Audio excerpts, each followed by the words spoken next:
Chair lays out Senate Bill 1806. The chair sends up a committee substitute for Senate Bill 1806. Is there any objection to adopting the committee substitute for Senate Bill 1806? Did he step out? Well, I guess he objected. I don't know. The author of the bill, yeah.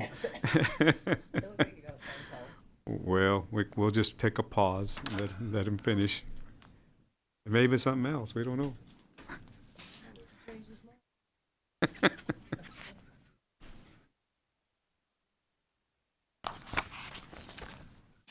I could probably lay it out. Well, I got the analysis.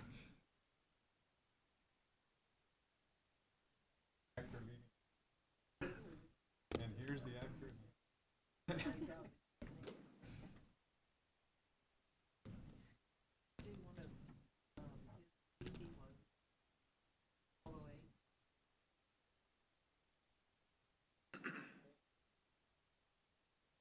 Then we're going to reverse and unlay out 1806 and wait for the author to get back.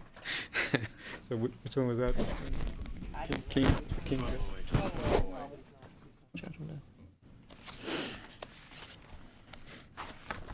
Chair lays out Senate Bill 1208 and recognizes Senator Huffman to explain the bill in place of Senator King. Thank you, and members, I am laying this out as a courtesy to Senator King. Members, there has been a rise in incidents across Texas of individuals obstructing peace officers, emergency medical personnel, and public officials from performing their duties. This behavior raises concerns about law enforcement safety and effectiveness. When an individual interferes, disrupts, or impedes a peace officer's work, it hinders an officer's ability to maintain order and respond to emergencies. It is crucial to address this issue to allow peace officers to safely serve their communities. In Tarrant County, an individual who has been arrested 8 times for obstructing peace officers responding to emergencies. This person captures these interactions on video, escalates their confrontation with law enforcement, and profits by sharing content online. SB 1208 seeks to deter this behavior by increasing the penalty for the offense of interference with a peace officer or a public official's public duties. It increases it to a state jail felony from its current status. That's it. Senator Hinojosa, you have a question? Nope, I guess he doesn't. Well, all right. Well, the invited testimony is now open. The chair now calls Christopher Britt and Lauren Lawrence. Christopher Britt and Lauren Lawrence.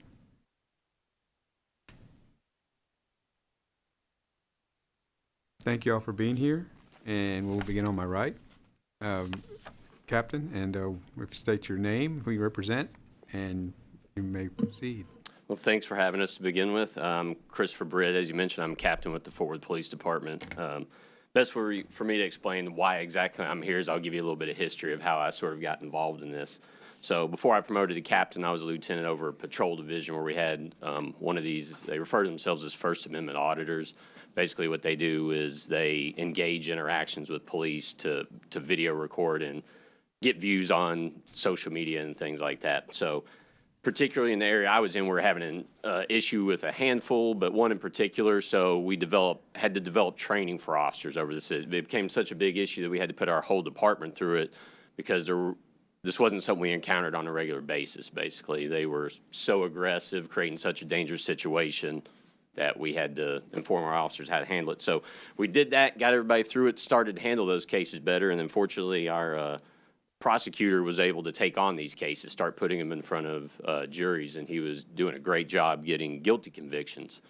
Issue is, though, the punishment wasn't much on the back end of it. So we were seeing he would call me up, hey, got a guilty on it, it's been handled, thanks for your help with it. That night I'm getting calls told, well, he's back out doing the same thing. I mean, within just a day. So that's essentially kind of the bigger issue of what we're running into. So I could sit here and describe to you what they're doing. If you're open to it, we have a video that we can show you actually what's taking place as opposed to my general description. We'll if you're satisfied with your testimony and the fact that you're here. But thank you for offering the video, and maybe you want to offer that into the record, if you would. And that way we will have it. We can do that, Chairman. Thank you. So think I'm good. If you have any questions, I'll do what I can for you. Senator Hinojosa. What is the punishment right now for doing that? It's a Class B Class- misdemeanor. Okay. And I guess you don't think a Class A would deter someone from doing that, interfering with an officer? So, I would have to let them speak. I don't obviously prosecute these cases. I think we've bumped them up to a Class A. We've encountered the same issue, I believe. Isn't that correct? Yes, Lauren Lawrence. I am here on behalf of Phil Sorrells, the elected district attorney from Tarrant County. We are also registered in favor of this bill. Senator Hinojosa, the problem that we're seeing, even if we bump it up to a Class A misdemeanor, is, and I can imagine this is happening in most counties, but every defendant in Tarrant County is getting 2-for-1 credit. And so what is 365 days, if you get a maximum punishment, is now automatically 6 months. And for folks in Tarrant County who are on their best behavior while they're incarcerated, they're getting 3-for-1 credit. So that is at the end of it, no deterrent at all for this behavior, especially when we see folks who are, as Captain Britt was mentioning, are getting an appeal bond and bonding out within hours of being convicted of this offense and proceeding right back to, going back out on the streets and purposefully finding investigations that they are not a part of and inserting themselves into those investigations and not only filming the officers, there's no problem with that, officers are filming themselves, right? But they are interjecting into the investigation, yelling profanities, getting close to these officers, and drawing their attention away from what could be an incredibly dangerous situation. So you distinguish between just filming and somebody actually being more aggressive and interfering with the duties and responsibilities of a police officer. Absolutely. And those are the types of cases we're seeing. These are not folks who are standing outside of the investigation with their phone up, just recording these officers. They are seeking out these investigations. When they find officers out on the street, just doing a random traffic stop. We've even got a video on here of officers attempting to execute a search warrant. They are approaching those officers, getting their attention, yelling profanities at them, and drawing their attention away from what it is that they are attempting to do, which is obviously a hazard for them, but it's also a safety hazard for the individuals that our officers are coming in contact with.